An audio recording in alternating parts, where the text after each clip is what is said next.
আপনার ইন্টার লাইফে আপনি যত বেশি প্রেশার নিতে পারবেন, তত আপনার ফিউচার আপনার কাছে ইজি হয়ে যাবে। তো প্রেশার নেওয়ার বিষয়টা কেমন জানেন? মানে আমি যেরকমভাবে প্রেশার নেই, কোনো কাজ যদি আপনার কাছে কঠিন মনে হয়, তো সেইটা সবচেয়ে বেশি মনোযোগ দিয়ে মনে করেন যে আপনার মন বসতেছে না কাজে, তারপরেও করতে হবে। মানে সবচেয়ে বোরিং যে জিনিসটা, মানে কোনো একটা জিনিস ধরেন যে খুব বোরিং লাগতেছে, না এখন করবো না, পরে করবো। মানে এইসব বলে রেখে দেওয়া যাবে না। আপনার যতই বোরিং লাগুক, যতই আপনার মুড খারাপ হোক বা যাই হোক না কেন, আপনার দুনিয়া উল্টে যায় কিন্তু আপনার কাজটা করতেই হবে। কারণ আপনি যদি ওই জিনিসটা যদি না করতে পারেন, তাইলে আপনার কনসিস্টেন্সি বিল্ড হবে না। আর কনসিস্টেন্সি যদি বিল্ড না করতে পারি, তাইলে সাকসেস এরকম হবে, বুঝছেন? আই মিন এরকম উল্টে যায় সাকসেস, উল্টা দিক দিয়ে সাকসেস হবে না। আমি আগে একটু এরকম ছিলাম, মানে মনে করেন যে তখন লেখালেখি করতাম একটু, তো বুঝলেন তো একটু সময় ছাড়া, একটু ভবঘুরে টাইপের।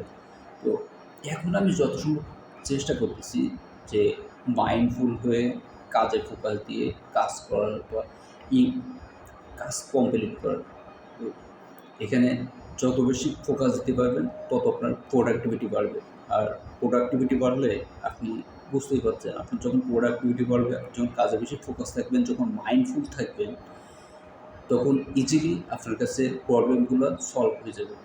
আর আপনি যত প্রেশার নিয়ে কাজ করতে পারবেন, তত আপনার প্রেশার নেওয়ার, মানে আপনি যে প্রেশার নিতে পারা, এইটা তৈরি হবে।